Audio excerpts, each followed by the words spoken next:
ನಮಸ್ಕಾರ ವೀಕ್ಷಕರೇ, ರೈತ ದರ್ಪಣ ಹವಾಮಾನ ವಾರದಿ ಮಾಹಿತಿ ಚಾನೆಲ್ಗೆ ಸ್ವಾಗತ. ಮೈಸೂರುದ ಮುಂದಿನ 5 ದಿನದ ಹವಾಮಾನ ವರದಿ ಈಗಿದೆ. ಮಂಗಳವಾರ 4 ಆಗಸ್ಟ್ 2026 ಹವಾಮಾನ ಬಿಸಿಲು. ಗರಿಷ್ಠ ತಾಪಮಾನ 31 ಮತ್ತು ಕನಿಷ್ಠ ತಾಪಮಾನ 21. ಬಿಸಿಲಿನ ವಾತಾವರಣ, ಕಡಿಮೆ ಮಳೆ ಸಾಧ್ಯತೆ. ಬುಧವಾರ 5 ಆಗಸ್ಟ್ 2026 ಹವಾಮಾನ ಬಹುಶಃ ಬಿಸಿಲು. ಗರಿಷ್ಠ ತಾಪಮಾನ 32 ಮತ್ತು ಕನಿಷ್ಠ ತಾಪಮಾನ 22. ಬಹುಶಃ ಬಿಸಿಲಿನ ವಾತಾವರಣ, ಕಡಿಮೆ ಮಳೆ ಸಾಧ್ಯತೆ. ಗುರುವಾರ 6 ಆಗಸ್ಟ್ 2026 ಹವಾಮಾನ ಭಾಗಶಃ ಮೋಡ. ಗರಿಷ್ಠ ತಾಪಮಾನ 30 ಮತ್ತು ಕನಿಷ್ಠ ತಾಪಮಾನ 21. ಭಾಗಶಃ ಮೋಡಗಾಲ, ಮಧ್ಯಮ ಮಳೆ ಸಾಧ್ಯತೆ.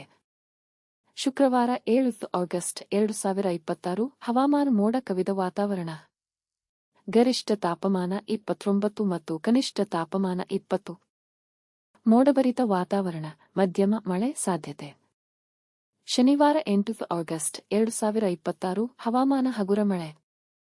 ಗರಿಷ್ಠ ತಾಪಮಾನ 28 ಮತ್ತು ಕನಿಷ್ಠ ತಾಪಮಾನ 19.